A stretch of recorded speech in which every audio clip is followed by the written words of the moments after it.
Dans cette vidéo, je vais te donner le guide ultime pour apprendre la programmation en partant de zéro. Il a pas dit bonjour. T'es sur la chaîne de No Limit Coder. Ici, il n'y a pas de bullshit, on va droit au but. Donc moi, je suis ingénieur en informatique. Ça fait 7 ans que je travaille dans l'industrie et plus de 10 ans que je fais de la programmation. Et je me rappelle que quand j'ai appris la programmation, il n'y avait pas autant de ressources que maintenant. Aujourd'hui, il y a énormément de ressources, à tel point que les débutants peuvent facilement se perdre, tellement il y a de cours, de tutos et de ressources en règle générale. Il n'y a pas vraiment de guide qui explique vraiment de façon détaillée comment apprendre la programmation. Et pour moi, c'est primordial d'avoir un plan, parce que si tu vas aller d'un point A à un point B et que tu n'as pas de plan, en fait, tu vas vite te perdre. Tu ne sauras pas quand est-ce qu'il faudra tourner à droite, quand est-ce qu'il faudra tourner à gauche, et au final, tu vas te perdre, tu vas perdre ton temps, ton énergie, ta motivation, peut-être même ton argent. Donc moi, je te propose dans cette vidéo un plan à suivre étape par étape pour apprendre la programmation. Et à chaque étape, je te donnerai les ressources que je recommande et aussi le temps, enfin une approximation en temps que ça va te prendre. Toutes les ressources que je vais donner, elles sont gratuites et tu pourras les retrouver en description de la vidéo. Abonne-toi à la chaîne, il y a du très lourd qui arrive. Mets un like à la vidéo, comme dirait l'autre.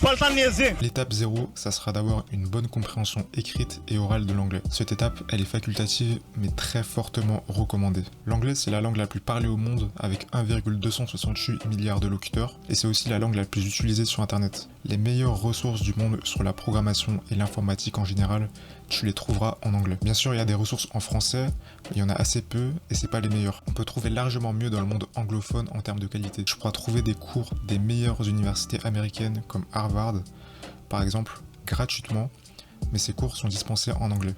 Et ça serait dommage de passer à côté juste parce que tu comprends pas la langue. Quand tu seras confronté à des bugs, tu iras chercher la solution à ton problème sur un moteur de recherche pour te débloquer, et tu auras bien plus de résultats si tu cherches en anglais. Il y a un site qui s'appelle Stack Overflow, c'est une sorte de forum où les internautes posent des questions sur les bugs qu'ils rencontrent et où la communauté peut fournir de l'aide. Le site est en anglais et je peux te dire que tu vas visiter ce site pas mal de fois. La documentation des langages et des outils que tu vas utiliser sera aussi écrite en anglais et n'est pas traduite en français la plupart du temps. Donc si tu envisages de faire carrière dans la programmation, l'anglais c'est un prérequis et plus tôt tu auras un bon niveau, meilleur ce sera. La prof d'anglais était là. I come. Non. I am coming.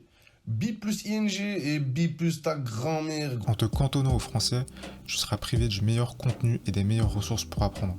Si tu n'as pas à minima une bonne compréhension écrite de l'anglais, tu seras pénalisé, voire handicapé tôt ou tard, parce que tu ne pourras pas comprendre les docs et tu seras limité au contenu français qui est 100 fois moins bon et moins étoffé que le contenu en anglais sur la programmation. Je ne comprends pas. Ce que je recommande, c'est d'avoir une bonne compréhension écrite et orale de l'anglais.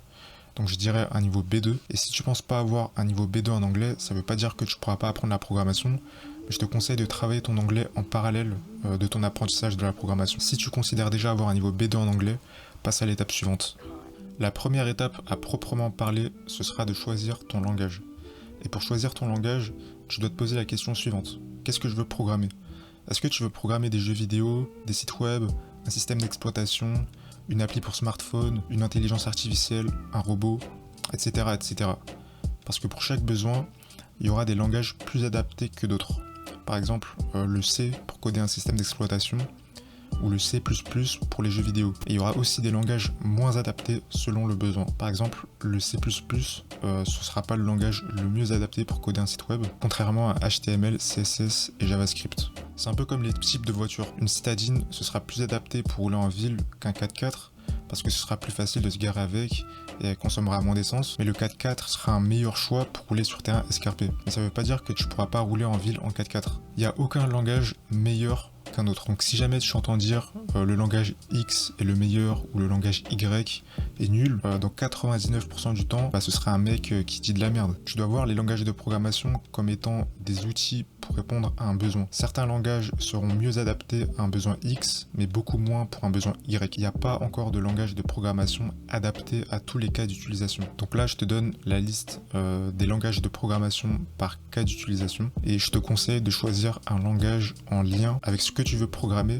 car comme ça tu bosseras sur des projets perso qui te motiveront. Ensuite, tu dois définir ton objectif. Pour moi, il y a 3 scénarios possibles. Le premier, c'est si tu as du temps à investir et que tu veux avoir une connaissance très approfondie en ingénierie logicielle et devenir un crack, je te conseille de commencer par le C. Programmer en C, ça va te forcer à apprendre comment gérer la mémoire d'un programme, à implémenter les structures de données manuellement comme les piles, les fils, les tas, etc. et ça va t'aider à comprendre comment une machine traite et stocke la mémoire, enfin toutes les choses qui se passent sous le capot. Et c'est des concepts que tu maîtriseras pas si tu commences par un langage haut niveau comme le JavaScript ou Python. Et avec le C, tu vas acquérir des bases solides et des bonnes habitudes qui te seront utiles pendant toute ta carrière de développeur. Et ce sera ensuite plus facile pour toi de changer de langage, car la plupart des systèmes d'exploitation et des langages modernes ont été écrits à partir du C. Ensuite, le deuxième scénario, c'est si jamais tu sais exactement ce que tu veux programmer, alors apprends le langage le mieux adapté à ton besoin et qui soit à la fois demandé sur le marché et largement utilisé. Par exemple, le Java si tu veux faire des applis Android, Python si tu veux faire de l'IA. Et le troisième scénario, c'est si jamais tu n'as pas d'idée en tête et tu veux expérimenter la programmation, alors apprends le Python, parce qu'avec tu peux quasiment tout faire et c'est selon moi le langage le plus accessible pour les débutants par sa syntaxe et sa facilité d'apprentissage. Au final, il y a deux types de pédagogie. La première approche, c'est de commencer par un langage dit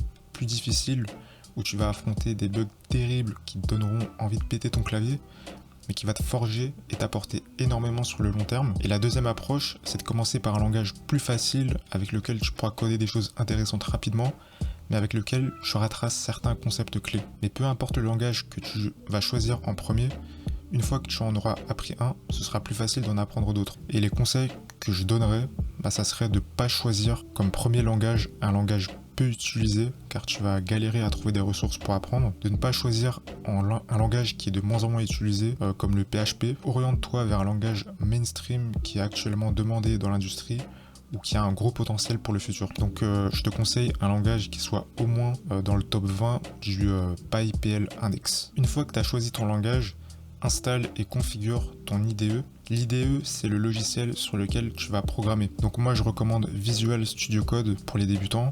Il est gratuit, disponible sur Windows, Linux et Mac, et tu pourras faire tourner la plupart des langages avec.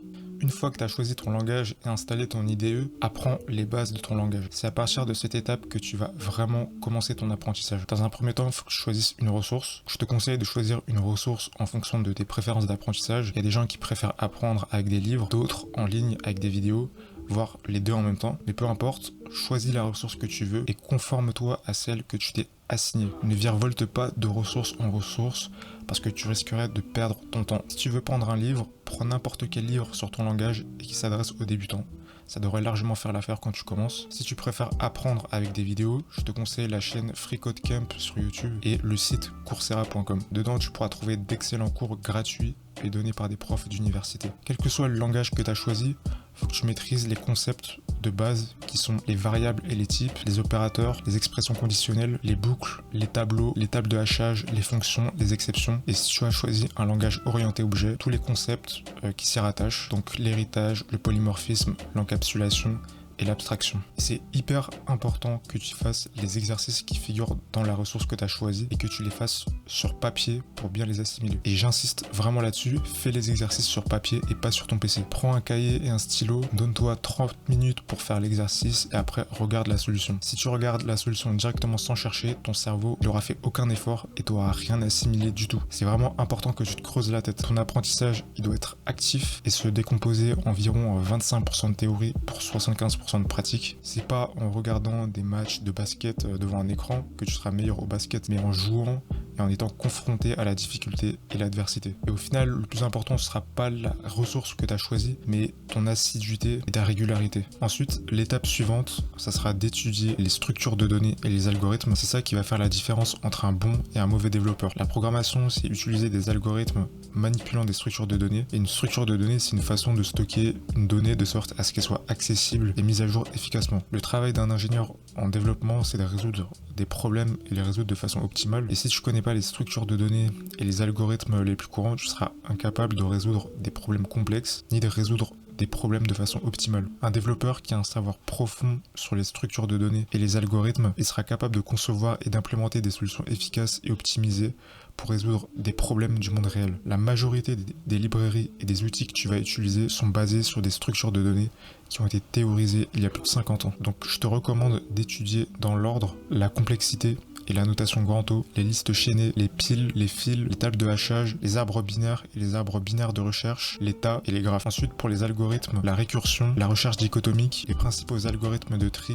donc le tri à sélection, à insertion, à bulle, le tri fusion et le tri rapide, les parcours en profondeur et en largeur, le retour sur trace et la programmation dynamique. Donc tu devrais savoir dans quel contexte utiliser chaque structure de données et chaque algorithme, et aussi la complexité de toutes leurs opérations, donc en ajout, en modification, en suppression et en recherche. Pour les ressources, je te recommande la playlist de William Fizet sur YouTube qui est complète et vraiment pas mal.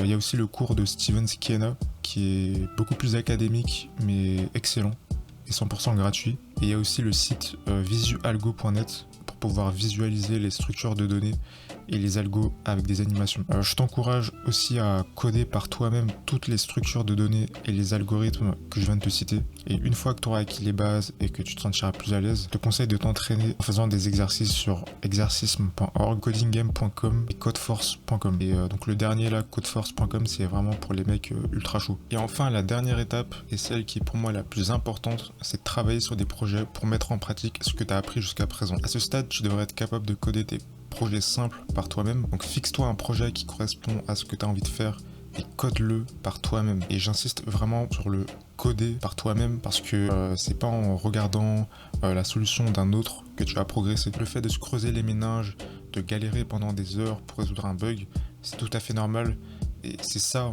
vraiment qui va te faire progresser. Donc vraiment évite de regarder passivement des tutos sur YouTube ou de copier-coller la solution de quelqu'un vers ton IDE parce que c'est vraiment de la perte de temps. Tu vas beaucoup mieux te rappeler des choses que tu as codé toi. Donc si t'as pas de projet, je te conseille de coder ces projets qui sont classés par ordre de difficulté.